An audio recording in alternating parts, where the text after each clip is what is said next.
Well, hello again. This is Ed from Holborn Gospel Hall with another gospel message for you for our Facebook page. Today I want to speak about rules and laws. As we are coming out of this lockdown, we see some of the rules changing. We see some of the opportunities opening up that we can do more than we could before. But we also see a lot of people who do not want to obey the rules even as they are becoming relaxed. We've seen some raves in Manchester. We've seen people flocking to the beaches in Bournemouth and Brighton and places like that, and not willing to keep the rules that we have that are there to keep us safe. People worry about rules. People say, well, it's not fair, it's restricting me, I can't do this. But there's only one reason that rules are put in place, and that's to keep everyone safe. Can you imagine if there were no rules? Can you imagine your favourite sport, whether it be football or tennis or rugby, with no rules? It would be mayhem. It would be carnage. It would be absolute chaos. Anyone could do what they wanted and anyone could do anything they liked. And there would be no way of understanding who was winning and what was happening if there were no rules. And the same is true of all the laws and rules that have ever been.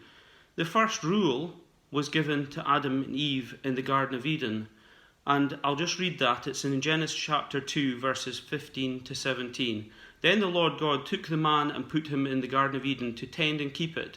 And the Lord God commanded the man, saying, Of every tree of the garden you may freely eat, but of the tree of the knowledge of good and evil you shall not eat, for in the day that you eat it you shall surely die. One rule. You would think it would be not that difficult to just follow one rule. If we only had one rule to follow, we would think that would be simple. But just one chapter later in the Bible, in Genesis chapter 3, verses 1 to 5, we hear that Satan came and approached Eve and said, Now the serpent was more cunning than any beast of the field which the Lord God had made. And he said to the woman, Has God indeed said, You shall not eat of every tree of the garden? And the woman said to the serpent, We may eat the fruit of the trees of the garden, but of the fruit of the tree which is in the midst of the garden, God has said, You shall not eat it, nor shall you touch it, lest you die. Then the serpent said to the woman, You will not surely die, for God knows in the day that you eat of it, your eyes will be opened, and you will be like God, knowing good and evil. There's always an excuse when people break the rules.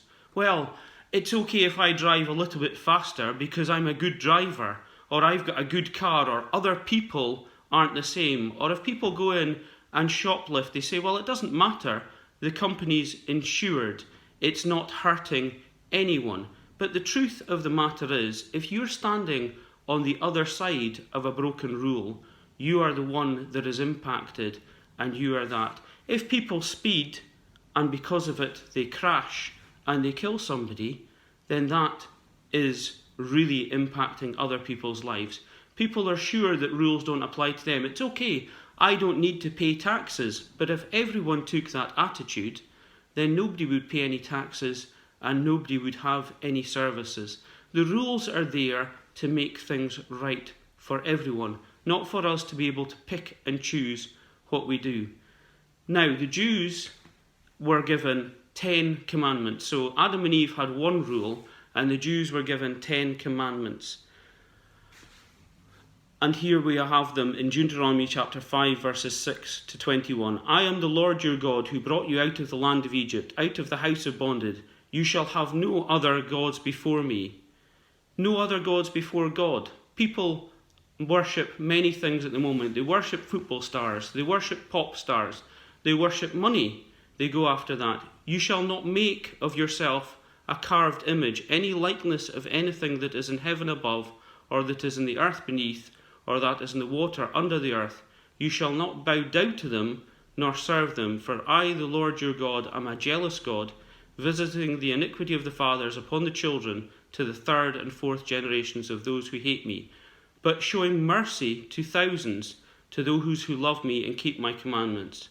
You shall not take the name of the Lord your God in vain, for the Lord will not hold him guiltless who takes his name in vain. Observe the Sabbath day to keep it holy, as the Lord your God commanded you. 6 days you shall labour and do all your work, but the seventh day is the Sabbath of the Lord your God.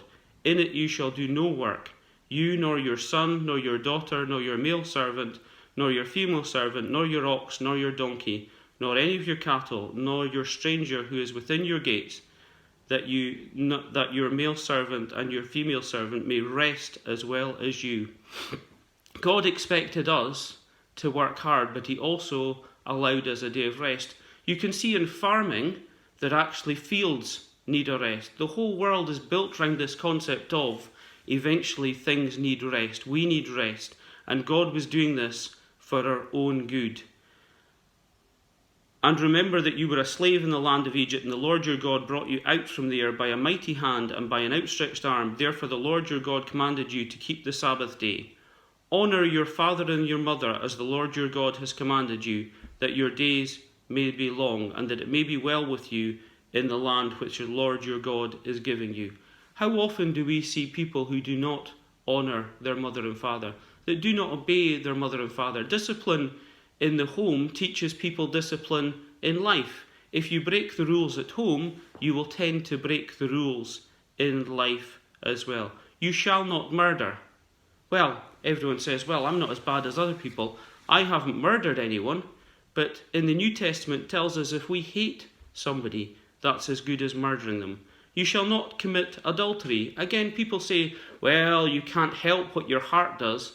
But you think of being on the other side of a broken relationship. You think of the impact that that has on a family.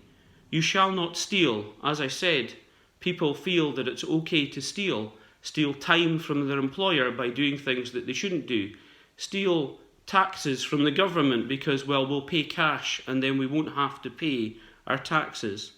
You shall not bear false witness against your neighbour. You shouldn't tell lies about other people. Again, well, it was just a little lie. Well, it got me out of trouble. No, but it got somebody else into trouble. You shall not covet your neighbour's wife, and you shall not desire your neighbour's house, his field, his male servant, his female servant, his ox, his donkey, or anything that is your neighbour's. So there we have. Many people look at other people and think, it's not fair. Why have they got that and I don't? I want it. How often do they say, well, it's not fair. How did they get it? But again, as I said, the rules are there to keep us all safe. And as I've said in previous messages, the Bible is clear. None of us have ever kept all the rules. Every day we break those rules. We look at something and think, oh, I would really like that. Or we would tell a lie, or we would speed in our car and break the rules, or we would blaspheme. So, what does that mean? Well, the Bible is clear. If you sin, you cannot come to God. As soon as Adam and Eve broke the rules in the Garden of Eden, sin entered the world and we were separated from God. But God is clear, there is a way back to him. And in Romans chapter 5, it said, but God demonstrates his own love toward us, in that while we were still sinners, Christ died for us. And just slightly further on the chapter, it says, for as by one man's disobedience, that's Adam, many were made sinners, so also by one man's obedience, many will be made righteous. Jesus Christ left heaven, came down to this earth, God's Son, and he died on the cross for us, that through his death and his obedience to what God asked him to do, we can be brought back to God. He means that despite the fact that we constantly break the rules, we can put our trust in him and we can be reconciled to God. Well, we hope this message is helpful and we trust that you are staying safe at this time, and we ask God's blessing upon you.